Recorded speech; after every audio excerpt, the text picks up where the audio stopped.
after being there, man, holy shit. I feel like people have no idea I didn't even know what the hell was going on until I went to Palestine and saw how crazy it was. But what is it like? Give me your thoughts and your So experience. Everyone mistakenly thinks that Hamas like controls Palestine. That's not true at all. There's 3 different areas that were drawn up with the original partition. It's the West Bank, which is totally under military rule by Israel, and then there's the Gaza Strip, which is like the open air prison, which they bomb the shit out of like every couple of years, and Hamas controls that area. And then there's Jerusalem, which is an international city center that both Arabs and Jews live in. But the West Bank has been occupied militarily since 1967, and it's complete martial law. There's checkpoints.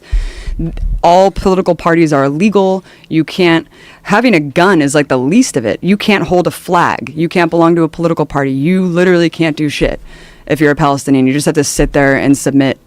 And even if you share a photo of someone who was like killed by an Israeli soldier, you go to jail, and you go to jail for the amount of like months that. What? Yeah, based on the shares and likes of the photo, they'll penalize you more and put you in prison for longer and longer. I mean, I'll just tell you one story. If you put a photo on social media, like you put of someone who on Facebook, died, and they'll be like, "You're sharing a martyr and inciting people to like commit suicide, like on behalf of Palestinians. You go to jail," and they put them in jail. There's 99.7% conviction rate. Kids are tortured. Kids are in prison. It is absolutely insane. We went to, the first day that we were there, we went to a funeral of some guy, some farmer who was shot by Israeli forces, and we went to the funeral. It was horrible. You know, all the women are wailing and crying, and as we're leaving, the Israeli forces had set up a checkpoint right outside of this dude's house and started tear gassing and shooting rubber bullets like at people who were simply attending the funeral, just to punish people for attending the funeral.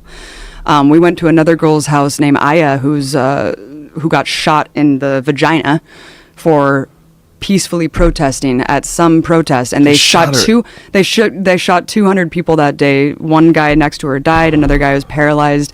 They have a policy called shoot to cripple, where they shoot guys in the dicks. Yeah. It is fucking nuts, man. The West Bank is no joke. I thought that I was going to die several times. We were at this checkpoint going through Calandia, and there was this old man walking, like clearly drunk or something, and kind of like walking a little bit toward the checkpoint. They started shooting at him. Bullets are ricocheting off the thing.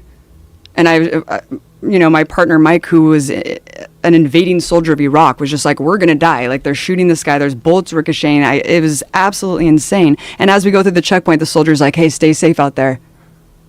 And I was like, yeah, when you guys are arbitrarily shooting people. And the person who was driving us had just told us that a couple months prior to that, some woman, Palestinian woman, because you can't go to Jerusalem. Like, if you're Palestinian, there's like barely any Palestinians who are even allowed to go pray at the most holy site, the Dome of the Rock in Jerusalem. You can't go to the beach. You're just completely